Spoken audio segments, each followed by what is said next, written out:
La guerra en el frente oriental acaba de presenciar un giro diplomático que nadie anticipaba.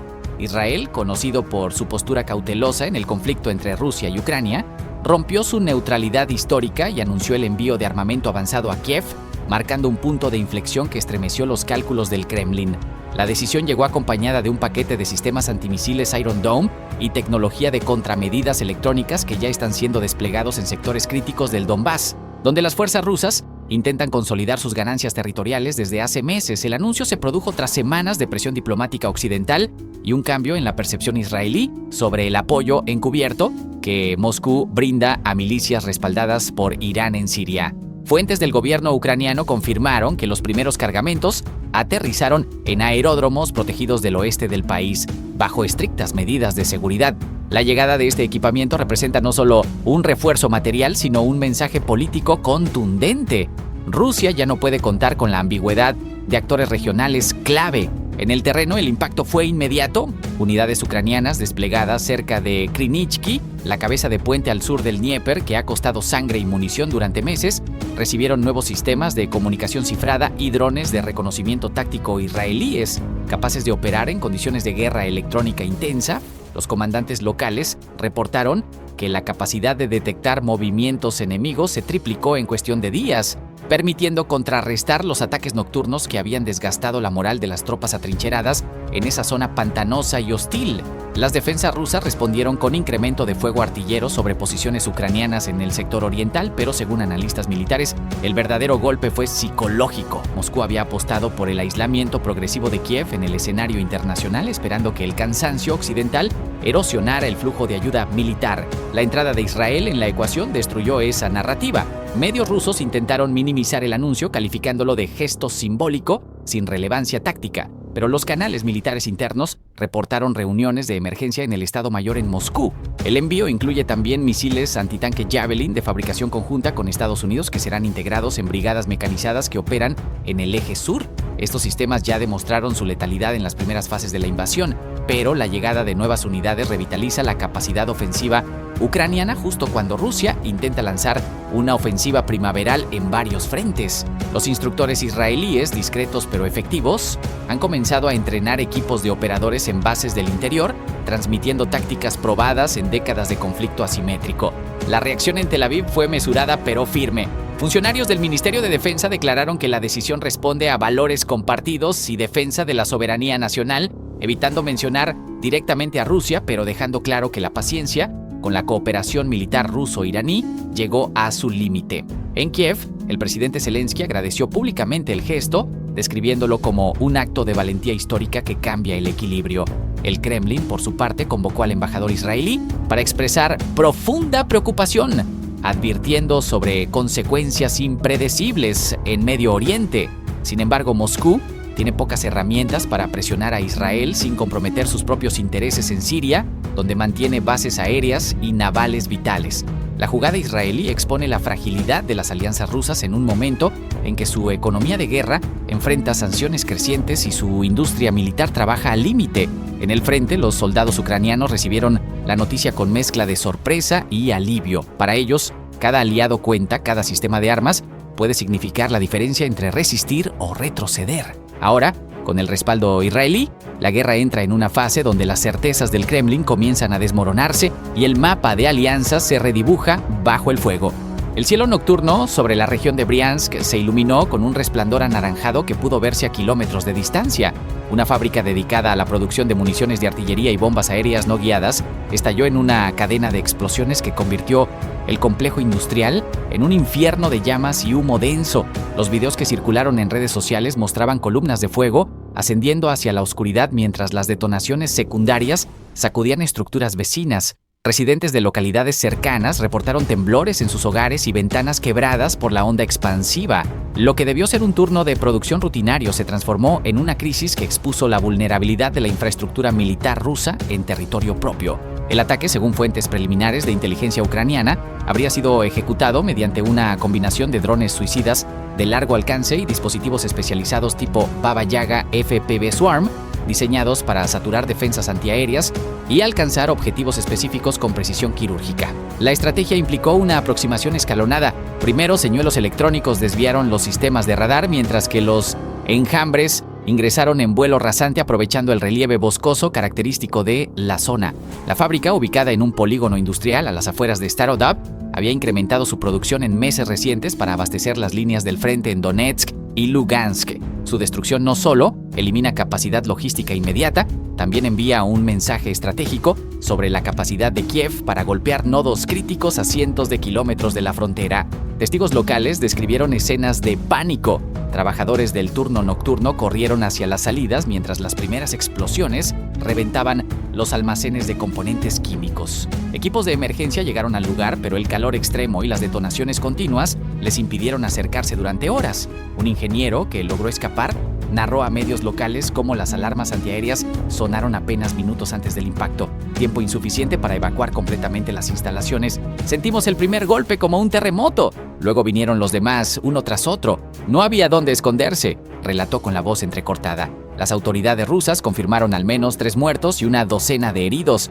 Aunque cifras extraoficiales sugieren un balance más grave, la respuesta del Kremlin fue inmediata pero contenida. Voceros del Ministerio de Defensa calificaron el ataque como acto terrorista y prometieron represalias proporcionales contra objetivos ucranianos. Sin embargo, analistas militares señalan que la pérdida de esta fábrica complica la cadena de suministro en un momento crítico, cuando Moscú busca mantener la presión ofensiva en el este. La capacidad de Ucrania para penetrar defensas aéreas rusas con herramientas cada vez más sofisticadas evidencia un cambio en el equilibrio táctico. Mientras tanto, brigadas de bomberos trabajaron hasta el amanecer para controlar las llamas, que consumieron galpones enteros y dejaron esqueletos de metal retorcido donde antes se ensamblaban proyectiles. El incendio tardó más de 12 horas en ser controlado completamente. Imágenes satelitales posteriores mostraron cráteres profundos y escombros esparcidos en un radio de varios cientos de metros. La producción en el complejo, responsable de una fracción significativa de municiones de calibre medio, quedó paralizada por tiempo indefinido. Poblaciones aledañas permanecieron en alerta ante la posibilidad de contaminación por residuos tóxicos liberados durante la combustión. Autoridades regionales ordenaron el cierre temporal de escuelas y recomendaron a los habitantes permanecer en sus hogares con ventanas selladas. Este episodio subraya una realidad cada vez más evidente. La guerra ya no respeta líneas invisibles ni zonas seguras. Cada explosión en territorio ruso recuerda que la distancia ya no es escudo y que la tecnología ha democratizado el alcance del conflicto de formas impredecibles. El humo negro se elevaba en columnas densas sobre la estepa cuando los primeros informes comenzaron a filtrarse desde las líneas ferroviarias del este de Ucrania.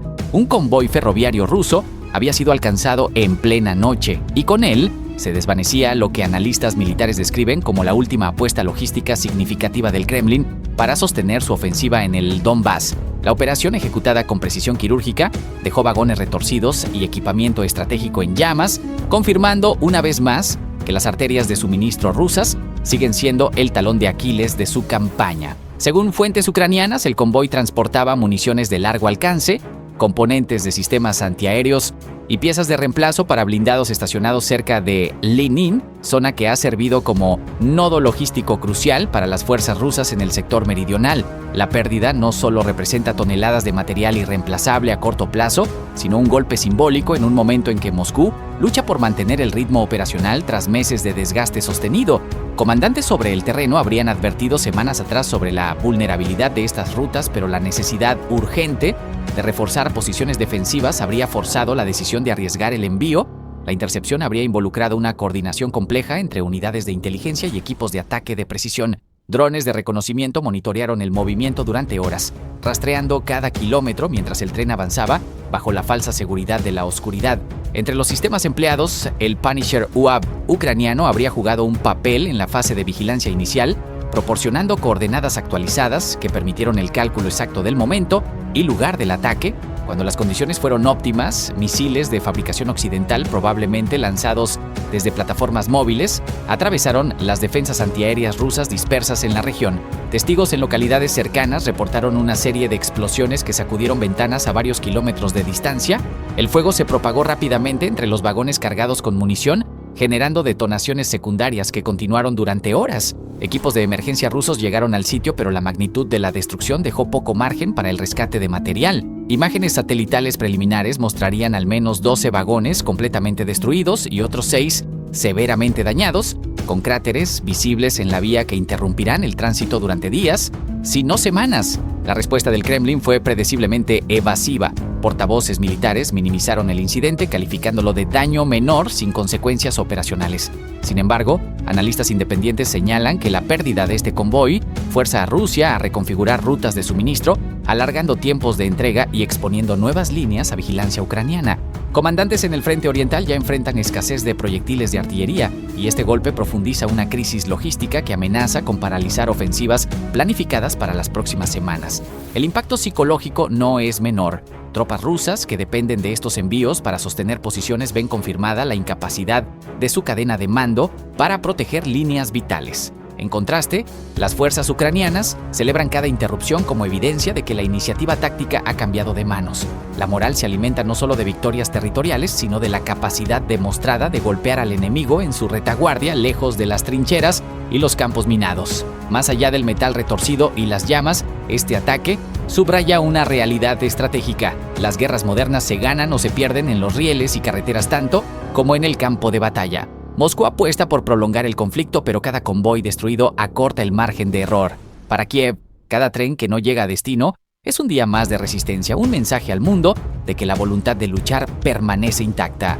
Las columnas blindadas ucranianas avanzaron en territorio ruso bajo un cielo plomizo, rompiendo las líneas defensivas que Moscú había considerado infranqueables. La operación, confirmada por múltiples fuentes militares independientes, representa uno de los golpes más audaces de Kiev desde el inicio del conflicto. Unidades mecanizadas cruzaron la frontera en varios puntos, estableciendo posiciones en aldeas que hasta hace poco vivían ajenas al fragor de la guerra. El Kremlin, atónito, enfrenta ahora un escenario que desafía su narrativa de control absoluto. La ofensiva se concentró en sectores donde la defensa rusa mostraba signos de fatiga. Según analistas militares, las fuerzas ucranianas aprovecharon brechas en el dispositivo enemigo para infiltrarse con grupos de asalto, respaldados por artillería de largo alcance. Entre las piezas desplegadas destacan obuses autopropulsados M109 Paladin, cuya capacidad de fuego móvil permitió neutralizar posiciones fortificadas antes de que los defensores pudieran reaccionar. Los proyectiles llegaban con precisión quirúrgica, mientras los drones de reconocimiento trazaban mapas en tiempo real, guiando cada movimiento. En las primeras horas, la sorpresa fue total.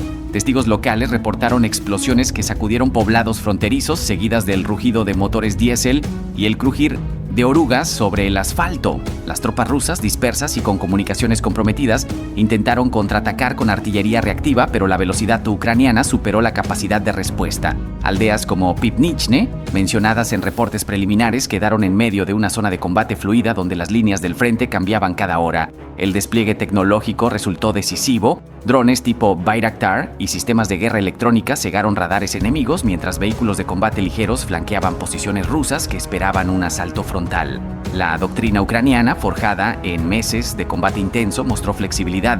Cuando encontraban resistencia, las unidades se replegaban y redirigían el ataque hacia flancos débiles. Esta guerra de movimiento, combinada con inteligencia satelital occidental, convirtió la rigidez rusa en vulnerabilidad. Moscú respondió con furia retórica, pero confusión táctica. Voceros oficiales minimizaron la incursión, calificándola de provocación menor, aunque imágenes verificadas muestran vehículos blindados ucranianos ondeando banderas azules y amarillas en territorio que Rusia considera propio. La población civil rusa, evacuada en algunos sectores, enfrenta una realidad hasta ahora impensable. La guerra llegó a casa.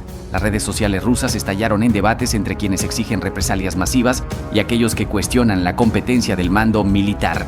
El impacto psicológico trasciende lo táctico. Para Ucrania, la operación inyecta moral en un ejército que ha resistido embates devastadores. Demostrar capacidad ofensiva en suelo enemigo altera el equilibrio simbólico del conflicto. Ya no se trata solo de defender, sino de llevar la iniciativa al corazón del agresor.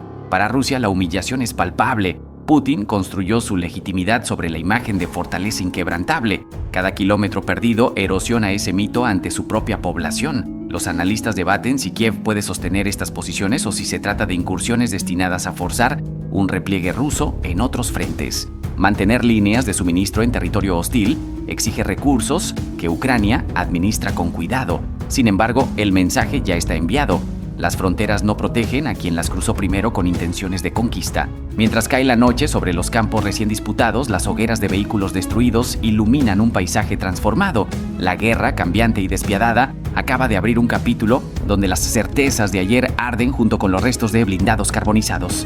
El cielo sobre Damasco se convirtió en un campo de batalla antes del amanecer. 6 F-16 israelíes penetraron el espacio aéreo sirio con una misión precisa: desmantelar un nodo logístico ruso que abastecía operaciones en la región. Los cazas llegaron volando bajo, evitando los radares principales, y desataron una lluvia de municiones guiadas que iluminó la capital con destellos naranjas. Las explosiones resonaron en barrios enteros, mientras columnas de humo negro ascendían desde un complejo de almacenes al norte de la ciudad, donde, según fuentes de inteligencia occidentales, se concentraban suministros vitales para las fuerzas del Kremlin desplegadas en territorio sirio. La operación no fue improvisada. Israel lleva meses rastreando las rutas de aprovisionamiento que conectan bases rusas con milicias aliadas, y este golpe representa un punto de inflexión en la estrategia de contención. El objetivo destruido albergaba de forma preliminar equipos de comunicación avanzada, repuestos para sistemas antiaéreos y posiblemente componentes electrónicos críticos. La interrupción del flujo logístico no solo debilita la capacidad operativa inmediata de Moscú en Siria, sino que envía un mensaje inequívoco: ningún eslabón de la cadena de suministro está fuera del alcance israelí. Los F-16 emplearon bombas de precisión guiadas por láser, lanzadas desde distancias seguras para evitar la red de defensas antiaéreas desplegada en Damasco. Aunque Siria cuenta con sistemas Pantsir y S-300 proporcionados por Rusia, los pilotos israelíes aprovecharon ventanas tácticas en la cobertura radar, ingresando por corredores previamente mapeados. La respuesta defensiva fue caótica. Baterías sirias dispararon misiles tierra-aire, pero ninguno alcanzó los cazas atacantes. En contraste, en otros teatros de conflicto reciente, sistemas como el Iris TSLM han demostrado eficacia contra amenazas similares, mientras que plataformas NASAMS y Patriot PH-3 se han consolidado como pilares defensivos en escenarios donde la superioridad aérea está en disputa. Sin embargo, Damasco no contaba esta madrugada con esa capa adicional de protección. Testigos en el terreno describieron el rugido de los motores, seguido por el silbido de las bombas cayendo. Un residente cercano al sitio atacado relató cómo las ventanas de su edificio estallaron por la onda expansiva y familias enteras se refugiaron en sótanos mientras los escombros llovían sobre las calles. Las fuerzas sirias acordonaron rápidamente la zona, pero el daño ya estaba hecho. Imágenes satelitales captadas horas después muestran cráteres profundos y estructuras colapsadas, confirmando la magnitud del impacto. El ataque no ocurre en el vacío. La coordinación entre Israel y potencias occidentales se ha intensificado desde que Rusia consolidó su presencia en Siria, utilizando el país como plataforma para proyectar influencia en Medio Oriente. Analistas militares comparan la audacia de esta incursión con operaciones similares ejecutadas en escenarios tan distantes como Novofedorivka, donde la precisión quirúrgica y la inteligencia previa fueron claves para neutralizar activos estratégicos sin desencadenar una escalada incontrolable. La lección es clara: la guerra moderna se libra tanto en los cielos como en las salas de análisis, donde cada movimiento se calcula para maximizar el impacto y minimizar el riesgo político. Moscú aún no ha emitido una respuesta oficial, pero fuentes del Ministerio de Defensa ruso insinuaron que el incidente será revisado exhaustivamente. Damasco, por su parte, condenó la agresión y prometió fortalecer sus defensas. Mientras tanto, los F-16 ya habían regresado a sus bases, sus pilotos cumpliendo protocolos de debriefing, mientras el sol comenzaba a despuntar sobre el Goliat. El mensaje flotaba en el aire enrarecido de la capital siria: en esta guerra de sombras, ningún suministro está garantizado, y cada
tropas rusas en el frente, la destrucción de reservas estratégicas significa racionamiento de munición y retrasos en operaciones planificadas. Para Ucrania, el golpe refuerza la narrativa de que la guerra se decide tanto en la retaguardia como en las trincheras. Y para el Kremlin, la explosión es un recordatorio de que ningún activo está fuera del alcance de un adversario que ha aprendido a combinar tecnología occidental con audacia táctica. En algún lugar entre los escombros humeantes, la confianza rusa se quema junto con toneladas de pólvora. El convoy ferroviario ardía en la oscuridad cuando las primeras imágenes comenzaron a circular por canales militares ucranianos. Vagones retorcidos, rieles fundidos y columnas de humo negro marcaban el fin de lo que analistas del Estado Mayor describieron como un cargamento estratégico crítico para las operaciones rusas en el frente sur. La operación, ejecutada con precisión milimétrica en las cercanías de Poloí, representó un golpe devastador para Moscú. Decenas de toneladas de municiones, sistemas de defensa aérea y equipamiento pesado quedaron reducidos a chatarra antes de alcanzar las líneas del frente. Fuentes ucranianas confirmaron que la intercepción del tren formaba parte de una campaña sostenida contra la logística ferroviaria rusa, columna vertebral del esfuerzo bélico en el este y sur del país. El convoy transportaba, según inteligencia preliminar, misiles antiaéreos S-300, obuses de artillería y piezas de reemplazo para blindados estacionados en sectores donde las fuerzas del Kremlin intentan desesperadamente contener la presión ucraniana. Perder ese cargamento no solo priva a Moscú de material inmediato, paraliza planes operacionales diseñados para semanas. La ejecución combinó vigilancia electrónica avanzada y fuego de largo alcance. Equipos de reconocimiento rastrearon el movimiento del convoy durante horas, empleando sistemas de guerra electrónica como el Kvertus EW para mapear las comunicaciones rusas y anticipar rutas alternativas. Una vez confirmada la posición exacta, baterías de misiles tácticos lanzaron una salva coordinada. Los primeros impactos descarrilaron la locomotora. Los siguientes detonaron vagones cargados con explosivos, desencadenando una reacción en cadena que iluminó el horizonte durante minutos. Testigos locales reportaron explosiones secundarias que sacudieron ventanas a varios kilómetros de distancia. Videos geolocalizados muestran fragmentos de vagones esparcidos a ambos lados de la vía, mientras equipos de emergencia rusos luchaban por contener incendios alimentados por combustible y municiones. La magnitud del daño sugiere que el tren carecía de escolta aérea efectiva o que los sistemas de defensa móvil desplegados fallaron en detectar los proyectiles entrantes a tiempo. Para el Kremlin, la pérdida trasciende lo material. Cada convoy destruido obliga a redirigir recursos escasos, expone vulnerabilidades en la retaguardia y erosiona la moral de unidades que esperan reabastecimiento urgente. Comandantes rusos dependen del ferrocarril para mover volúmenes imposibles de transportar por carretera, especialmente en un contexto donde puentes y depósitos enfrentan ataques constantes. Interrumpir esa arteria logística equivale a estrangular lentamente la capacidad ofensiva enemiga. Analistas occidentales destacaron que operaciones como esta reflejan la maduración de las capacidades ucranianas de interdicción profunda. Ya no se trata solo de resistir embates frontales, sino de proyectar fuerza sobre líneas de suministro, nudos ferroviarios y concentraciones de tropas a cientos de kilómetros. Esa evolución obliga a Moscú a dispersar defensas, incrementar costos de protección y asumir riesgos logísticos que antes consideraba manejables. La respuesta rusa fue predecible: bombardeos de represalia contra infraestructura civil y declaraciones oficiales minimizando el incidente. Sin embargo, reportes no confirmados desde el frente indican que varias unidades blindadas han retrasado movimientos planificados, posiblemente por falta del material que viajaba en ese tren. La cadena de consecuencias apenas comienza a desplegarse. En Kiev, autoridades militares evitaron triunfalismos públicos, pero dejaron claro el mensaje: cada vagón destruido representa una batalla ganada antes de disparar un solo tiro en la línea de contacto. Cada convoy interceptado es tiempo comprado, vidas salvadas y territorio defendido. La guerra ferroviaria sigue su curso, invisible para muchos, pero decisiva. Y en la noche del ataque, mientras los restos del tren aún humeaban cerca de Poloí, quedó claro que Moscú no puede dar nada por seguro, ni siquiera en su propia retaguardia. El convoy ferroviario quedó convertido en chatarra retorcida y vagones descarrilados. Fuentes ucranianas confirman la destrucción de un tren que transportaba a cerca de 1,000 soldados de élite rusos, un golpe que sacude la columna vertebral logística de Moscú en plena escalada del conflicto. El ataque, ejecutado con precisión quirúrgica, interceptó la formación mientras cruzaba un corredor estratégico que conecta las bases de entrenamiento del sur con el frente oriental. Las imágenes satelitales muestran una línea de humo negro elevándose sobre la vía, mientras equipos de emergencia rusos se desplegaban en medio del caos. La operación revela una sofisticación alarmante en la capacidad ucraniana para penetrar redes de transporte consideradas seguras. Según analistas militares, el convoy había partido desde instalaciones cercanas a Gelendzhik puerto del Mar Negro, donde Rusia mantiene centros de preparación para unidades aerotransportadas y fuerzas especiales. El objetivo no era casual, se trataba de efectivos del 70th Company División Aerotransportada de Pskov, tropas de asalto que Moscú reserva para operaciones decisivas. Perder un contingente de esa magnitud no solo desangra capacidades operativas inmediatas, sino que golpea la moral de un ejército que ha visto cómo sus líneas de suministro se vuelven cada vez más vulnerables. La ejecución combinó inteligencia de señales y armamento de largo alcance. Drones de reconocimiento rastrearon el movimiento del tren durante horas, transmitiendo coordenadas actualizadas a centros de comando ucranianos. Cuando la formación ingresó a un tramo expuesto, misiles tácticos impactaron los vagones centrales con intervalos calculados para maximizar la destrucción. Testigos locales reportaron detonaciones secundarias que sugieren la presencia de municiones o combustible a bordo.